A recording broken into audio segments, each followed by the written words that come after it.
Hello and welcome to today's call with Oklahoma State Athletic Director Mike Holder, basketball coach Mike Boynton, and Chuck Smrt. My name is Gavin Lang and I'll serve as the moderator. If you have a question to ask, please click the raise hand button and we'll get to you. But before asking your question, we ask that you please indicate who your question is for. We appreciate that. At this time, we will turn it over to Mike Holder, Oklahoma State Athletic Director, for some opening thoughts. Coach Holder, the floor is yours. Gavin, can you hear me? Yes, sir. All right. Thank you very much.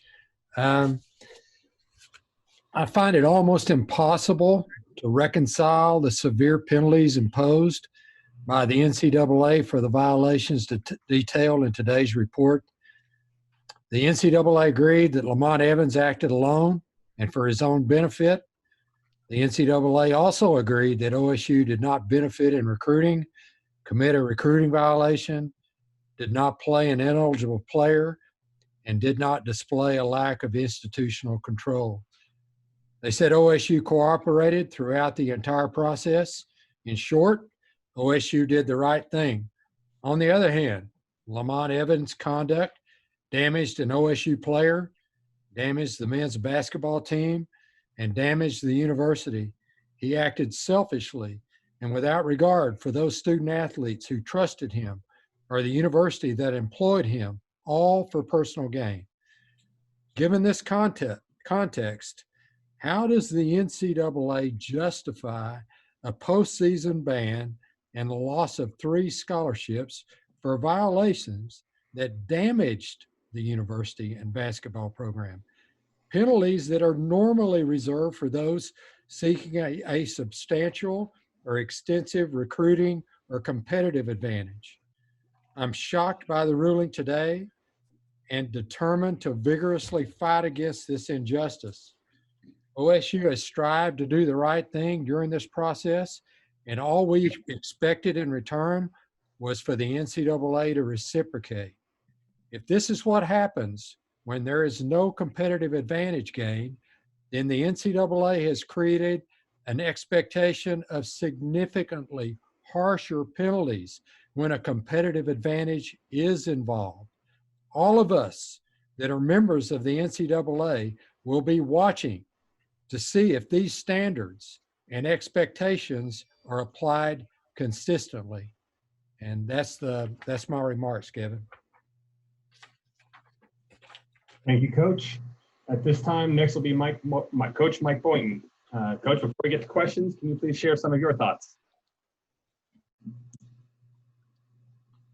I hope everybody can hear me.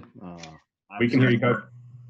I sit here extremely frustrated, really disappointed for this program, but most importantly for the players in our program, many of which weren't a part of our program when this began and have absolutely very minimal knowledge of anything that even happened in this case. I feel badly for them, and I certainly hope that through the appeals process, we can understand more how terribly impactful this can be to their careers and their futures. That's it.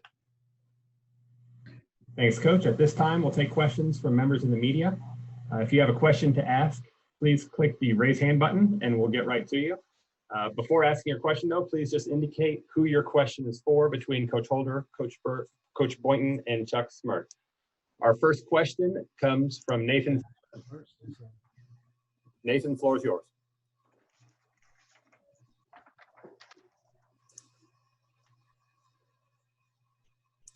There we go. You got me? I can hear you, Nathan. Go ahead. This is for Coach Boynton. Coach, you obviously have the top basketball recruit in the country who's widely considered a one-and-done guy. You've got a top 5 overall recruiting class. How do you keep those guys together and keep them coming to OSU whenever you get news like this? Nathan, I appreciate the question. I'll say this. I made a great effort when I got the news this morning to call every single player on our roster, returning and incoming. And there's obviously a little bit of confusion and concern on their part, and rightfully so. I'm going to be here to support any decision that any of them decide to make. And I told them that directly. Most of them know me really well because I personally recruited most of them myself. So to have that conversation with them and tell them that next season could look a lot different than they anticipated wasn't easy, but it was necessary. And so I sit here telling you that that conversation with all of them was difficult and challenging. And for Cade in particular, because I'm sure he's the top of everybody's mind, we're going to do everything we can to support him, just like we will all the other guys. Whatever the best option is for him, we're going to support 100% without any reservations. I told him that. And I look forward to having an opportunity at some point because of the situation we're in now, not being able to see these guys face to face makes it a little more challenging. So I'll continue to stay in contact with them regularly. But I certainly feel confident in the relationships that we have built over the course of time that we'll get to a place where whatever decision is best for those kids, all of them, including Cade, will be what happens. Thank you, Coach. Our next question comes to us from Robert Allen.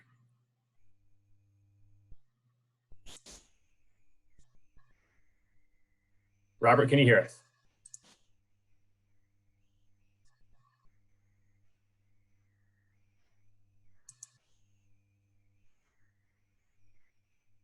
All right, Robert, we'll come back to you. Our next question is from Jenny Carlson of the Oklahoman. Yes. Hey, Mike Boynton, I was hoping you could address this. Two things. First of all, can you just talk about and tell us how you got the news today about the sanctions? How did you come to know that news? Where were you? How did that all go down? And then secondly, something that Coach Holder referenced, the cooperation that you all gave to the NCAA. And now to have these level of penalties, do you question the decision to have helped, or do you say, you know what, we had to do that? Two questions, not exactly related, but I'm hoping you can address both.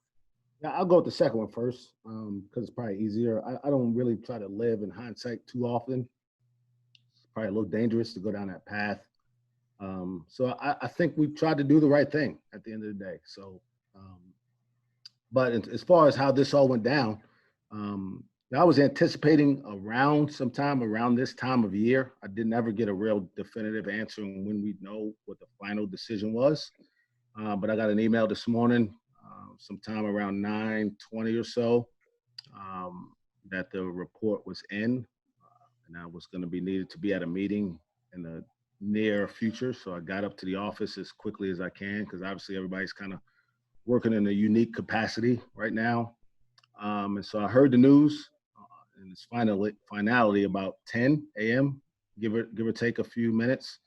And then the first thing that came to my mind was our players. And because I heard that the news would be being released around 11 Central Time. And there was no way I was going to allow the media to tell our players what was going on with their lives. And so I started calling them immediately. Was there something else for me to answer there? I'm not sure. No, that's it. Thanks, Coach. Thanks, Coach. Our next question comes to us from Bill Haston of the Tulsa World. For both coaches, Coach Mike or Coach Boynton and Coach Holder. Before today, what was the range of your expectations? And I guess what I'm asking is, what in your minds, what was the worst case scenario?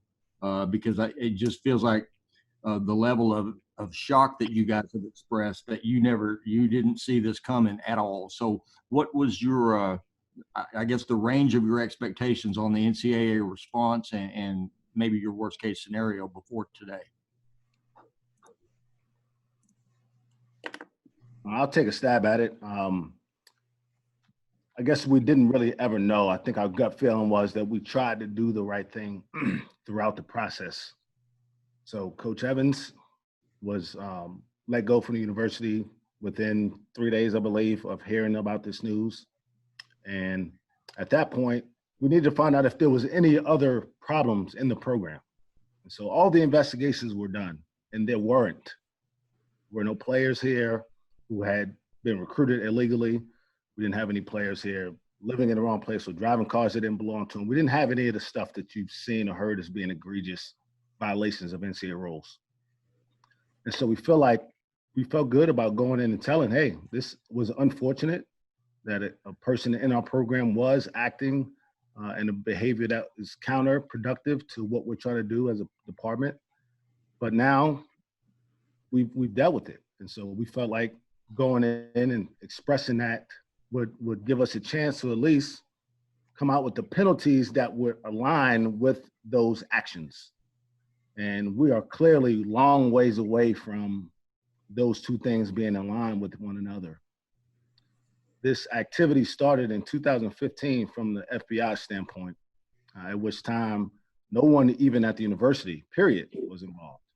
And so to get to a place where that person arrives at the university, continues that activity, and then is subsequently fired because of it, no one else is accountable to it. My name isn't mentioned one time in this report. At any given time in the last 3 years, my name has never come up in any of this stuff. So I was thoroughly disappointed with the way the NCAA decided to hand out penalties that will certainly impact people's lives who had absolutely nothing to do with this case. And so, maybe probation I could see, maybe some reduction in recruiting activities, even though there was no recruiting violations here. I could probably get around, justify that in my mind. But in terms of a postseason ban for a group of kids who were probably 15 and 16 years old when this stuff was going on is completely out of bounds. Thank you, Coach. Our next question comes to us from Robert Allen. Yeah, I apologize. I was on a computer without a microphone, so I'm in now. Chuck Smrt. Both questions I have are for Chuck. In his vast experience in dealing with this, when you have an institution that had no ill-gotten gain in recruiting, it was not an academic violation, there wasn't a citing for lack of institutional control, how surprised was he with the penalties? And the second question, in the judicial system, you're judged by a jury of your peers, and in reading the committee that dealt with this, with the exception of a former athletic director at Minnesota, this is kind of the complaint of Power 5 schools, Chuck. This wasn't your peers. Okay, then, well, thank you for the question. Let me address the first part of that. I think it's a mistake for this case to be portrayed somehow as the university cooperated but it still received significant penalties. The institution participated in this process, and it contested several things along the way.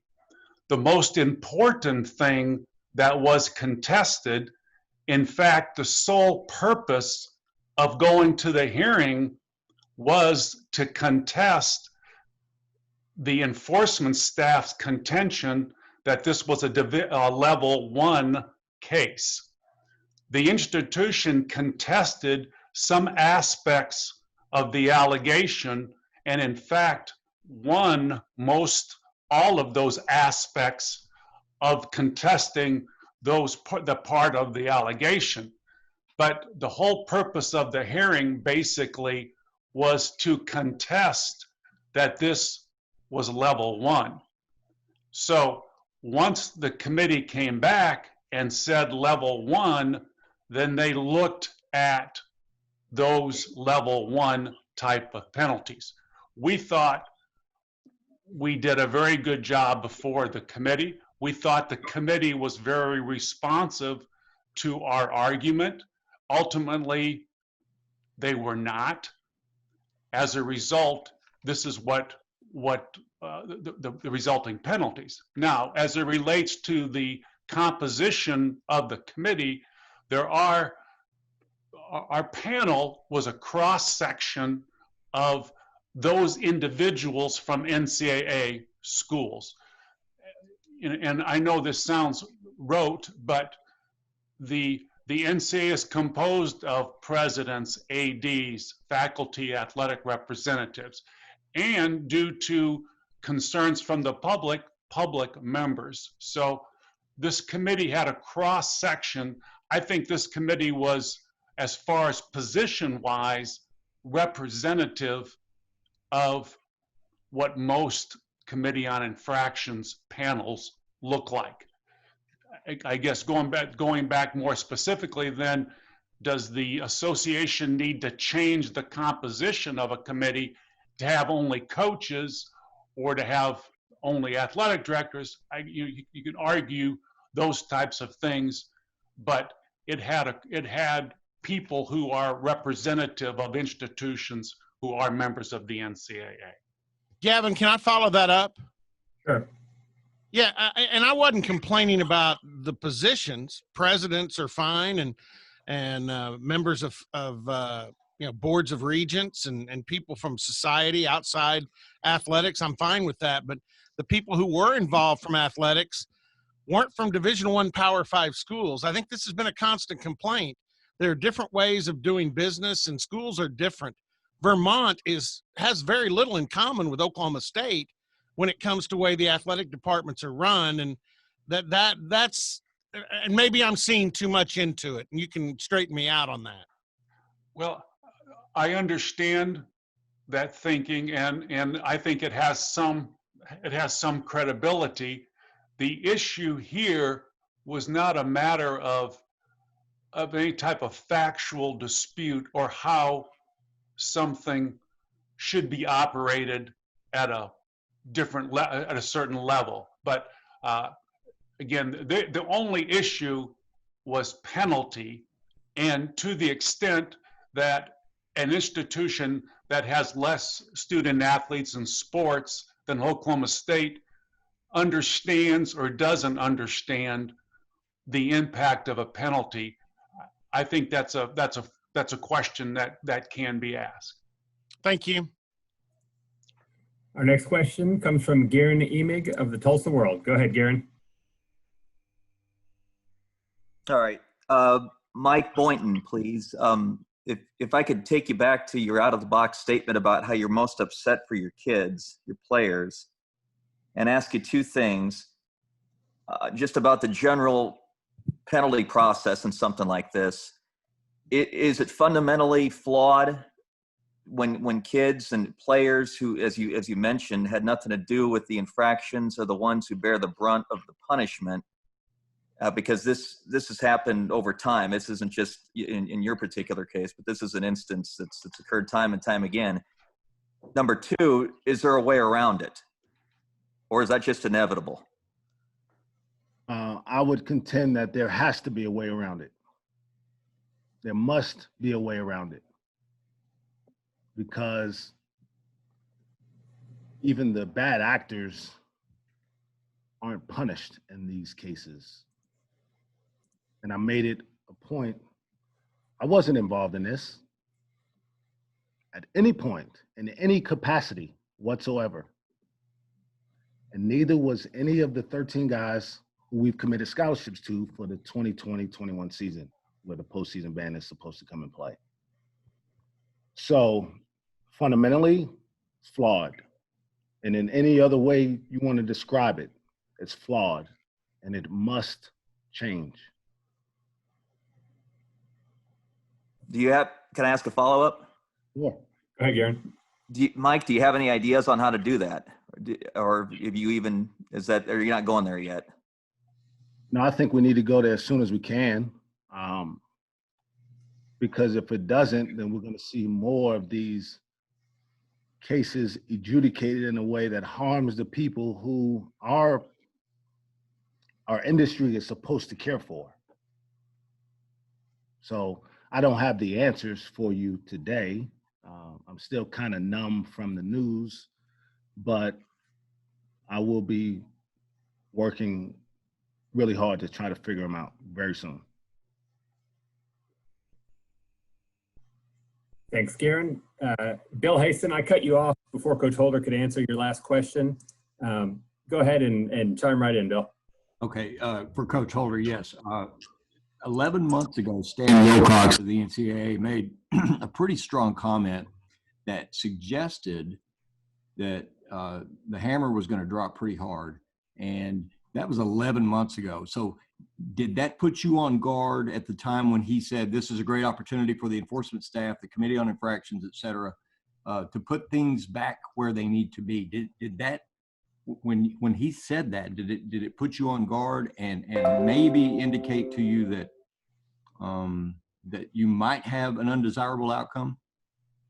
Well, first of all, when he said that, I applauded it. Something needs to be done, has needed to be done for a long time to clean up the sport and get rid of the bad actors. But given the circumstances and the facts in our case, I didn't think that set us up for the penalty that we got today. When we went to the appeals hearing that Chuck Smrt alluded to, we didn't agree as an institution that Lamont Evans, what he did was, level 1 for Lamont Evans, aggravated, or for Lamont Evans, absolutely, but not level 1 for Oklahoma State University. We were a victim. And so we felt like it was more level 2, but certainly, and not everybody on this call is familiar with all the different standards within these levels. But if it did move to level 1, there are 3 categories in level 1. There's aggravation, there's standard, there's mitigation, and standard, which is what they applied to us today. It has a matrix that shows you the penalties that are at your disposal. And you just read across the sheet and it said, well, 1 to 2 years postseason ban. Well, I don't think that what happened at our school deserved standard classification. I think it's more mitigation. And the options available if it's mitigation is 0 postseason years for a ban or up to 1. And then the same standard dropped down, and you talk about scholarship reductions, it reduces the expectation for scholarship reductions. So I think the facts, and I still believe this, support a level 2 on the part of the institution. If it moves to level 1, then at most it's the mitigation level, and we shouldn't receive a postseason ban. So I had a problem with the options back in February when we had the hearing. I still have them today, and I'm befuddled that committee came to the conclusion that they did, and the penalties that they handed down for us. Now it's our responsibility to deal with this, and we will appeal it. And then, depending on what that happens at the appeal, our real challenge is how we deal with this today and going forward with our student athletes and for our university. That's my number 1 concern now. Coach Holder, 15 weeks ago, this looked like it might be one of the great years ever for Oklahoma State. You had a big month ahead of you in tennis with hosting Big 12 and NCAA. You were going to open a ballpark. You had great momentum with men's basketball. Wrestling signed a great class. Football's got momentum, et cetera. And then now here we are in early June, and it's just, you've just been staggered by one cancellation or one set of circumstances after the other. Can you just talk about that a little bit, just what this last 3 months has been like within the athletic department at Oklahoma State? Well, and then I'd add to that the fact that we're scheduled to host the cross country national championship, and you know how challenging it is to get an NCAA championship on your campus.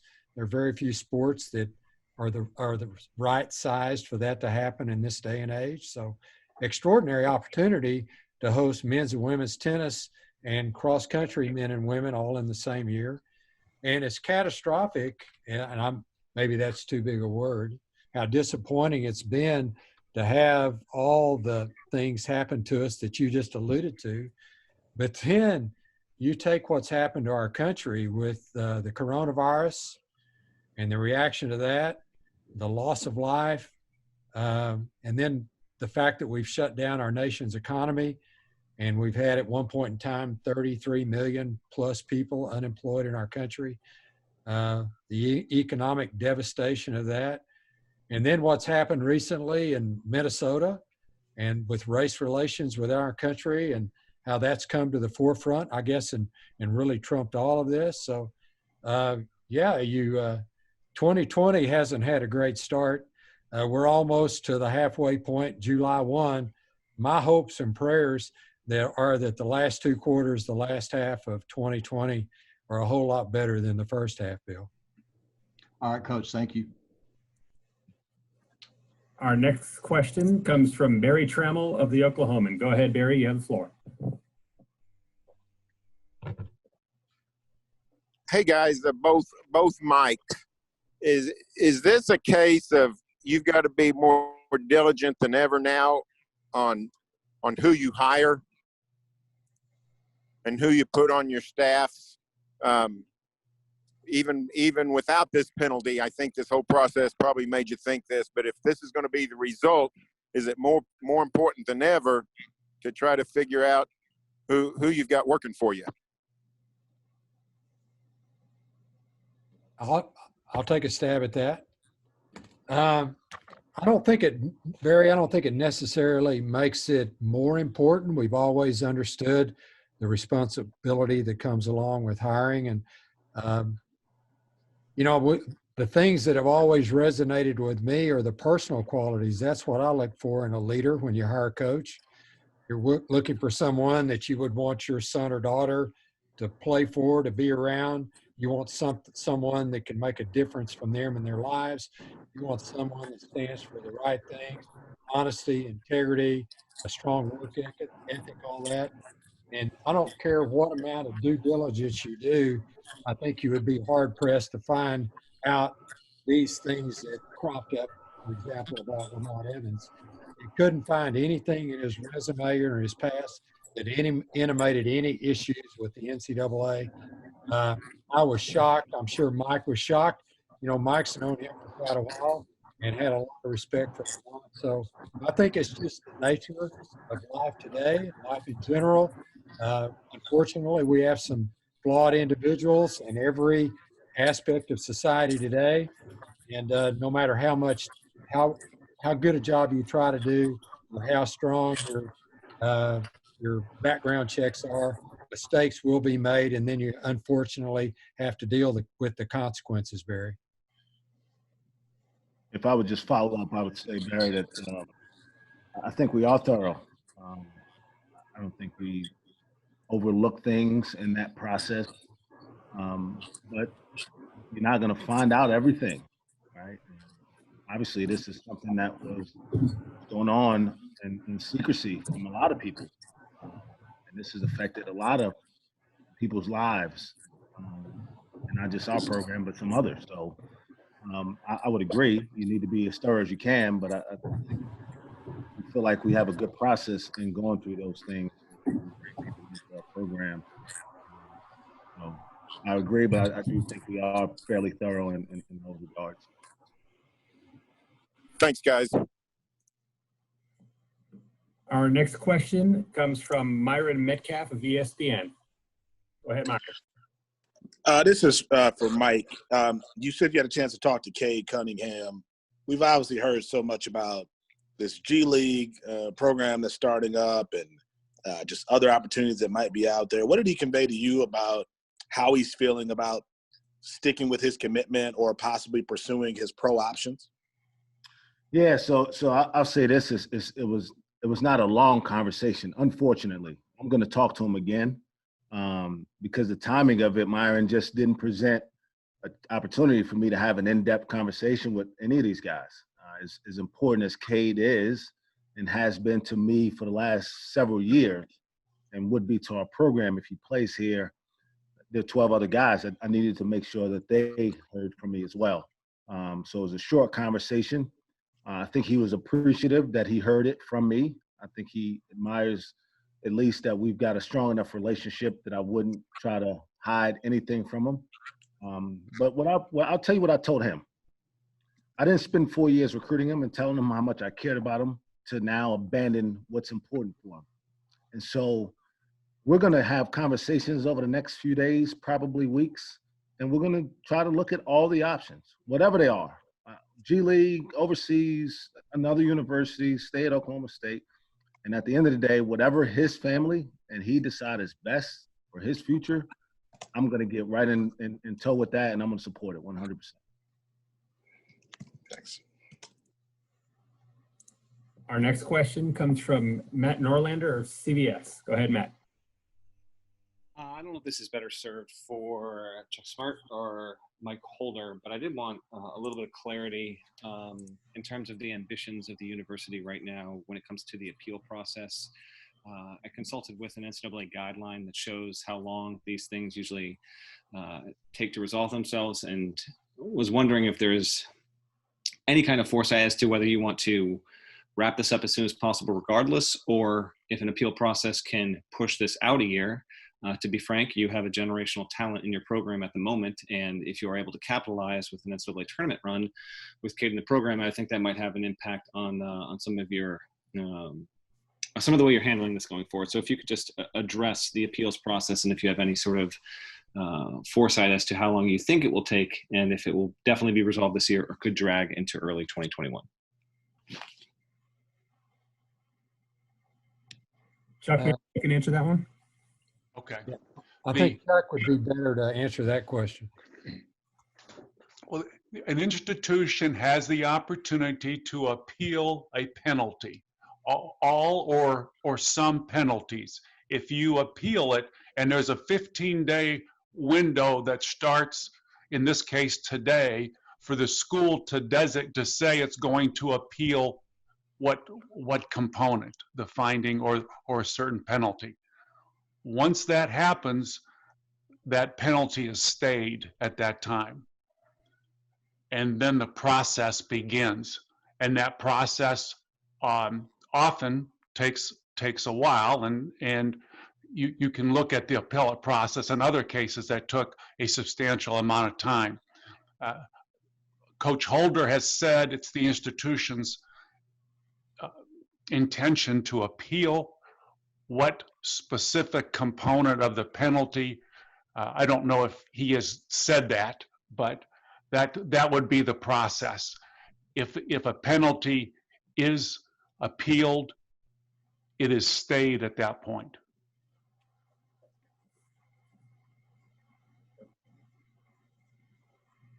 Matt, is that what you were looking for? To a certain extent, but I mean, I understand that process, but I'm just wondering if the university would prefer to drag this out into February or early March, and in doing so, effectively keep its team eligible for the tournament in 2021. And, you know, if it were to lose anyway, push this back a year, or if it's just, we're going to appeal no matter what, and we'd rather have answers sooner than later. And if it winds up being this year, then that's it. I just wonder if I know it's early. I mean, you've been dealing with this for like 3 hours, but I do think from your fan base's perspective, this now becomes one of the biggest questions is, okay, they're going to appeal, but is this thing going to drag out? And if so, might that have influence on, say, Cade Cunningham or any other players' decisions in regards to staying with the program? This Mike Holder, I'll address that. And this is just my opinion. We haven't had an opportunity to get together as a leadership team at Oklahoma State, craft a strategy. So when I say appeal, I want to appeal. I'm speaking personally. And the appeal would have nothing to do with what you just talked about. That might be a result. But we would want to appeal this because we disagree with the postseason ban. And we disagree with the loss of 3 scholarships over 3 years.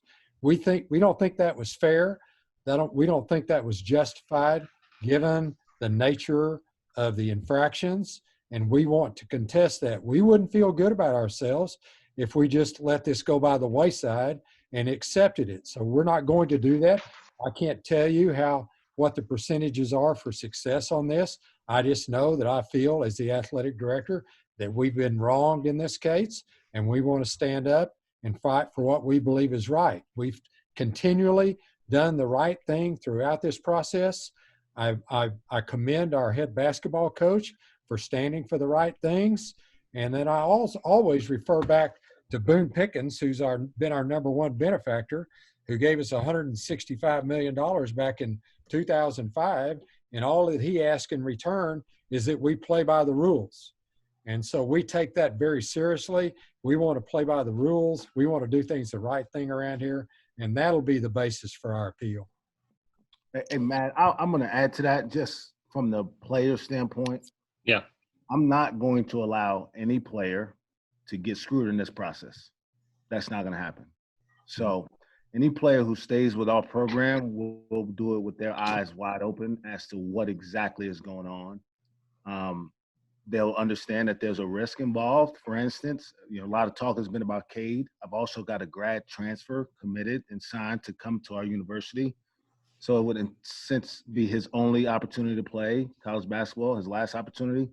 And so those conversations are going to be real and thorough. And I'm going to make sure that we guide them and help them make the best decision. And if it's the case that they want to be at Oklahoma State, then we're going to support that as well. But if we're not going to screw these kids over again after what has already happened. Gentlemen, thank you. Our next question is from Billy Witz of the New York Times. Go ahead, Billy.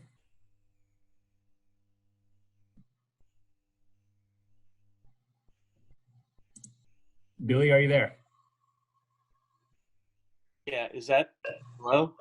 Yep, we can hear you, Billy. Go ahead. Okay, great. This is for Mike Holder. Yeah, just when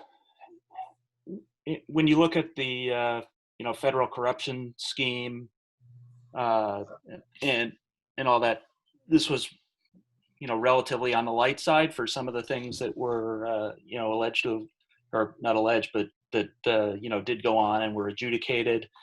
And I'm wondering if you think this, I think you kind of hinted at this in your opening remarks, but if this is, do you believe that kind of if this is the standard and your penalties are, upheld, then, I don't know, some of these other schools, the Kansases and such, how should they view what happened today? Well, that's a broad question. Goodness, I don't really know the best way to respond to that other than, as I said in my opening remarks, given what happened in our case, that it was an isolated individual acting selfishly, no advantage gained or ever intended to be gained for the university. He was out to better himself at the expense of the institution and the student athletes that he was charged to lead. And so if this is the result of behavior like that, where we didn't look for an advantage in recruiting, a competitive advantage, nothing like that, there's no facts out there to support any of that, and then you see the severity of this penalty, goodness, what's the next thing to come down the pipe? And I'll be fascinated to watch. And there is an expectation on our part, and I think that everyone at our institution and then all the member schools at the NCAA that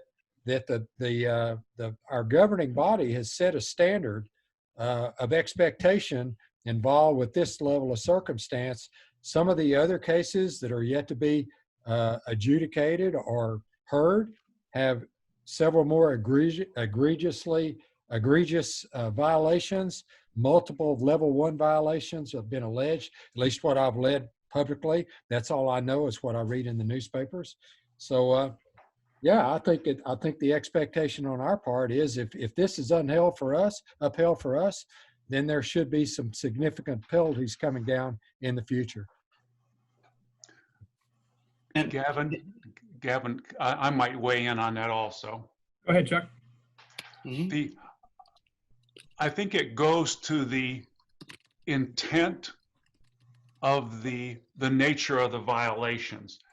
If you look at the cases nationally, I believe they can be fit into one of two categories, what I would call the assistant coaches cases, which this is, where there was an alleged intent to obtain personal gain, activities done for personal interest, personal gain.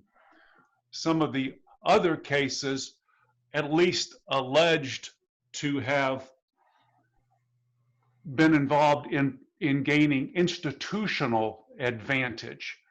And it appears that if this is the standard being established for those cases that have intent for personal gain. So obviously this, and all of you will look at this and try to fit in how this applies to the other cases. But this, in my mind, it goes back to intent. What was the intent? And the committee used very strong language in here that the involved coach did this for personal gain.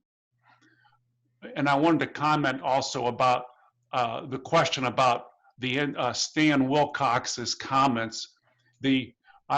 I don't believe the Committee on Infractions imposed this penalty because an individual at the NCAA made a public comment. I think what the Committee on Infractions did was looked nationally at what was occurring and believed that though as a result of the visibility of all of these cases, do we need to send a message? Oak State was the first one up, and the committee appears to be sending a message as it relates to the classification of this case. And I know we've talked about that in the past. This case got classified as level 1 when the intent of the violation was for personal gain. So I think that's the question, I guess, that should be looked at with the other cases. What was the intent? The committee came out clearly, this involved coach was intended to get personal gain. And as it was noted, some of these activities even occurred prior to coming to the university.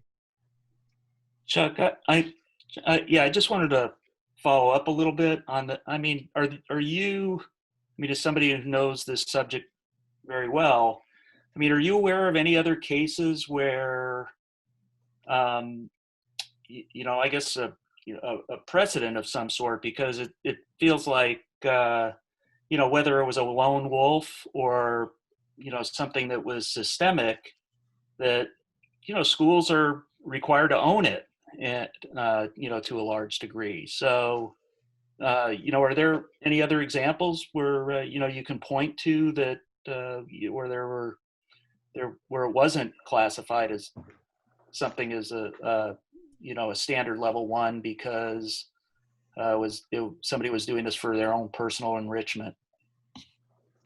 I think in my research over the past 2 hours since we've got this information, most of the cases that had similar penalties, it appeared from reading the summaries that there was an intent there was an attempt or there was a gain for competitive or recruiting advantage. You did not see that here. So I think this is abnormal in the sense of the level of penalty for the insignificant level of competitive or recruiting advantage. Okay. Our next question comes from Jacob Unruh of the Oklahoman. Go ahead, Jacob. Yeah, this is for Mike Boynton. Mike, you've generally been a guy able to bounce back through everything during your tenure here and optimistic. The frustration's evident. How do you bounce back from something like this?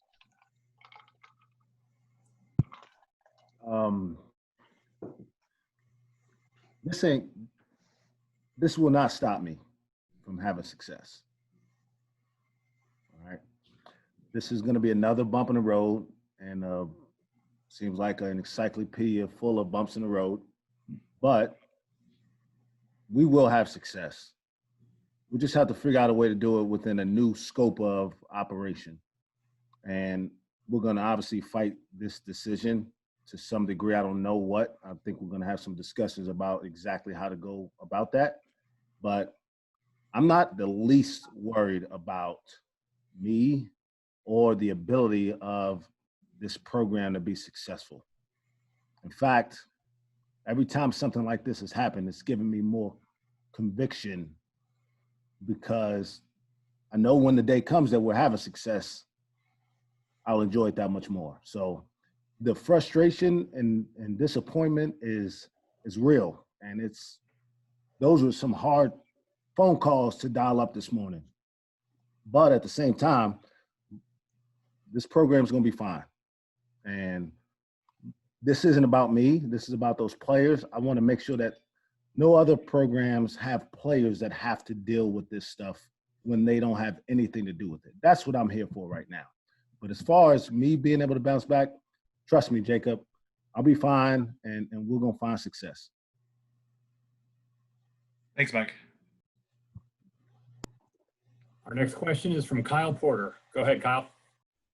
Yeah, Coach Boynton, I'm curious about how you this stuff is complicated. It extends back a number of years. How do you distill it down for a 19-year-old, for a 20-year-old, to explain to them exactly what is going on, what's taking place? How do you talk to parents about that, even of recruits, of just kind of explaining all these different things that have been going on and trying to get to the other side of it? Yeah, as you may imagine, other than the day I was hired, I'm not sure my phone has been as busy as it has been this morning. And that's from current players, former players, supporters of this program, future recruits. And so the thing I've always tried to do is be honest.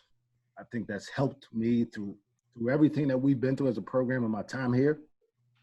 And that's all I've tried to do this morning. I don't have all the answers for them. What I've tried to do is be as transparent as we've gone through this process as I could be.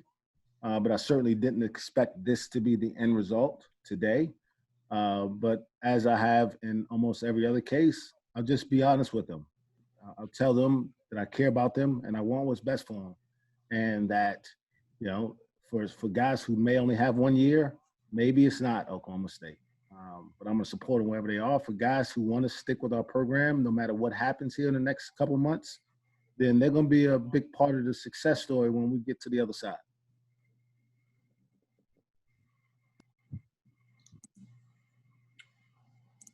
Thank you. Our next question comes to us from Carson Cunningham. Go ahead, Carson. Yeah, for both Mikes, you've both expressed shock at the results. So how optimistic are you that the appeal process will go your way, considering you really were shocked at the result already? Coach Holder, maybe you can answer that one first. Did you say me, Gavin? Coach Holder, are you there? I'm here. Coach, can you maybe answer that question? Yeah, I think I'd probably be better. I think everyone would be better served to let Chuck address that, because he's dealt with this on multiple occasions before and he has a better feel for what the odds are. So I'll turn it over to Chuck. I think in any regulatory body, whether it's the NCAA or some other body that has appeal process, any appeal is an uphill battle. That being said, we believe this is an unfair decision and that precedent doesn't support it. The standard is, did the committee abuse its discretion in imposing this penalty? Based upon our analysis, this penalty does not justify, the finding does not justify the penalty. And we hope to make that claim before the appeals committee.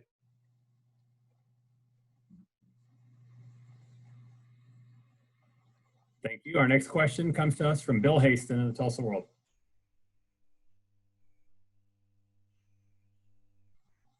assembled, the geographic footprint extended from Texas to Canada. That's 1 million hours and 1 million miles. And then you had, you know, the November video where you're celebrating in the staff meeting. You have a great start to the season. Then you hit a rough patch. You have a nice second half of the season.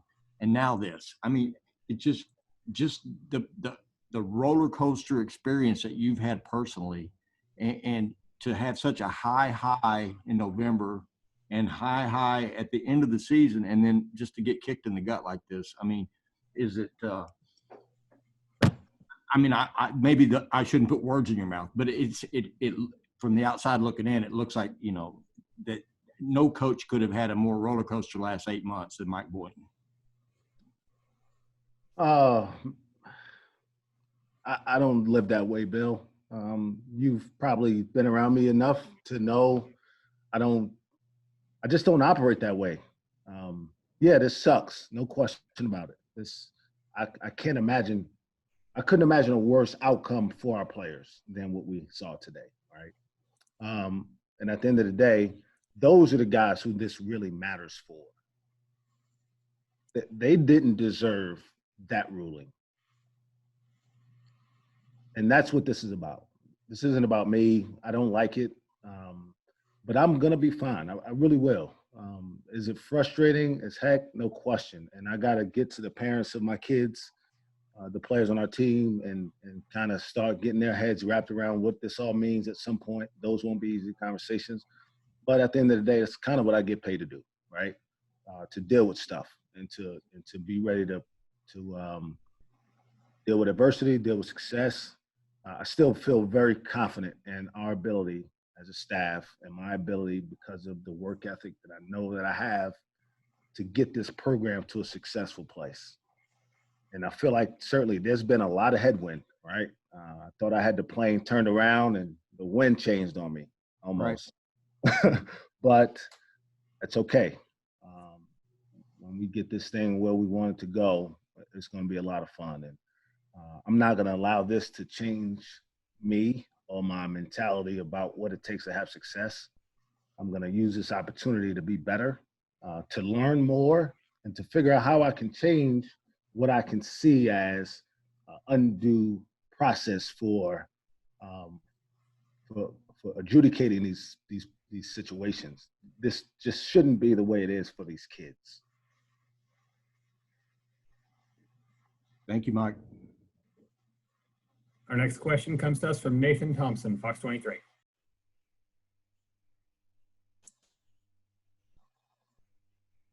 I guess this is either for Coach Holder or Chuck. I'm trying to get a feel for how hard you guys are fighting this. If you go through the appeals process and you lose that, do you go to a court system after that, or are you going to stop at the appeals process?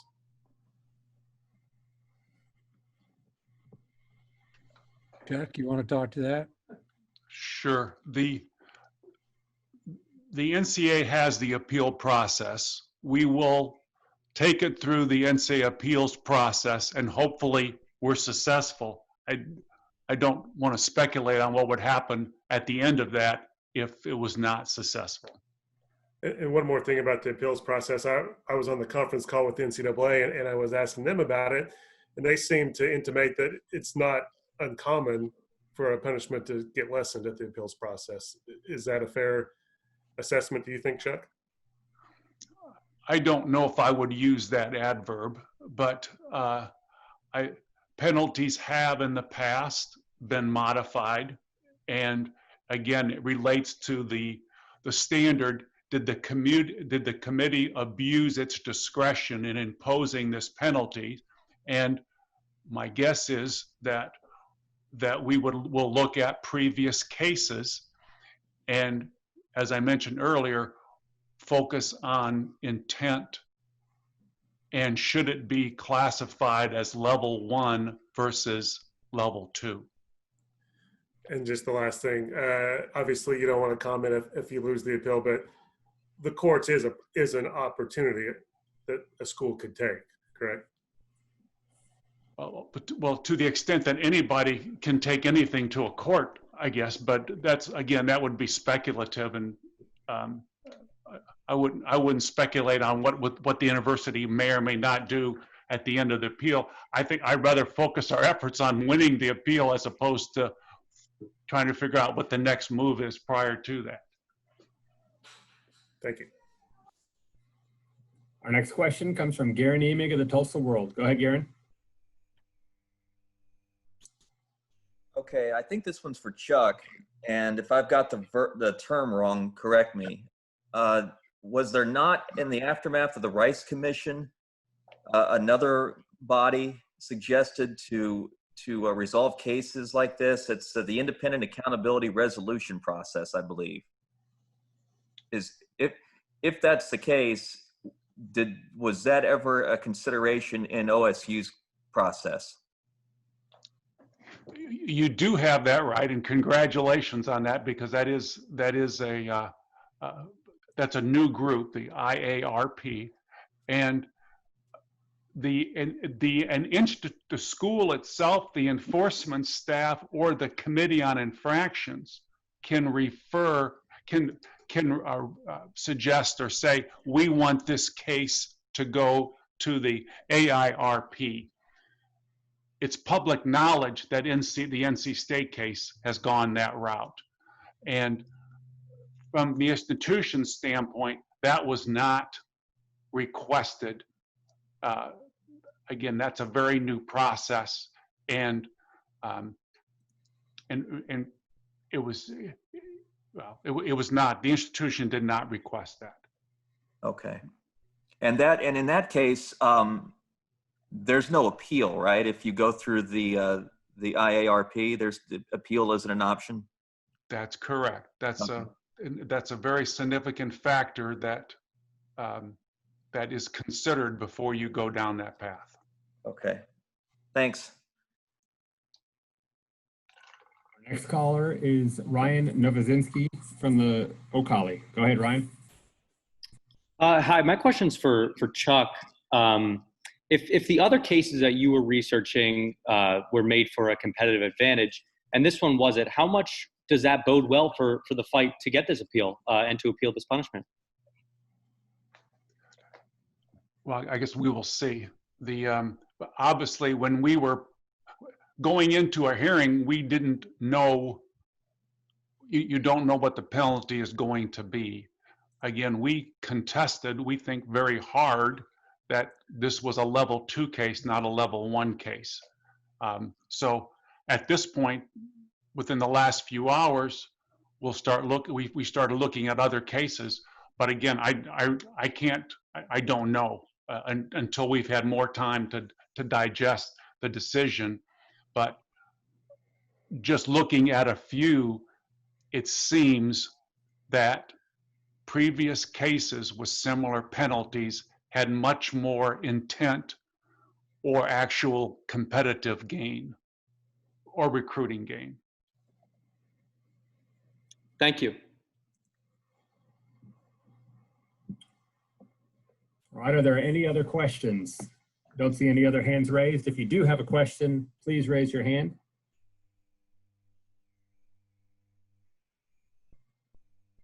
Okay, to any of our panelists, Coach Holder, Coach Boynton, Chuck Smrt, do any of you have any closing remarks to send us off with? I might go and then see if coaches have anything. I wanted to emphasize something that I mentioned earlier, because Mr. Parkinson in his NCAA comments, he talked about cooperation, and an institution has a responsibility to cooperate in the process, but that doesn't mean that you can't contest things in the process. And the institution did contest this. I want to make sure that there's not the belief by the OSU supporters that the university didn't contest. We had a finding that was close. There was some dispute between the enforcement staff and the institution, but for the most part, you had a coach who took a plea bargain, and there was testimony. It would have been difficult for the institution to say none of this happened. Okay, so it did happen, And then the next question came, what's the severity of this? And that was the sole purpose for going to a hearing, was to contest the level of severity. So the institution, the university administration, they made the decision. It's important to our program and to the university to go and contest that classification. Thanks. All right, Coach Holder, Coach Boynton, any closing remarks? Well, this is Mike Holder. I'll just reiterate what Chuck said. You know, we've gone from disagreeing with level 1 and arguing for level 2, and then feeling like, well, if we don't win that, at least we'll get the mitigation for level 1 and there won't be a postseason ban. Now we're to the point where, yeah, we got the level 1 and we vehemently disagree with the postseason ban. So that's the disappointing part today, and all the significance for, I think, the real victims in this. And some people may think that that's a mischaracterization, but I think in this whole dilemma, this whole 3-year process, from the moment that the Southern District of New York went live with that press conference, and everything that's happened in the 3 years since then, all the turmoil, the angst, the disappointment, the unknown, the dealing with all this factor, and then to come to today and just and be facing a postseason ban and loss of scholarships. It's just not anything that any of us was prepared to encounter today when we came to work. So disappointment, I think that's probably the best way to characterize how I feel today. And hopefully we'll figure out something tonight when we go to bed, get up tomorrow, and tomorrow will be another day, and we'll figure out a course of action, and we'll start in a march toward a better place for Oklahoma State University and our basketball program. And I'm very confident, given what Mike Boynton said today. You've heard him, and then what he stands for on a daily basis with his leadership. Better days are yet to come. Thank you, Coach. Coach Boynton, any last thoughts? I don't, other than I appreciate you all being on here, and I look forward to seeing the day where you know, our kids and the people we're asked to care for most are a little bit more considered in the midst of what we sometimes hide behind as process. Process sometimes has to escape us for common sense and compassion for people we're charged to care for. All right, thank you, Coach, and thank you to everyone for participating with us here today. We appreciate it.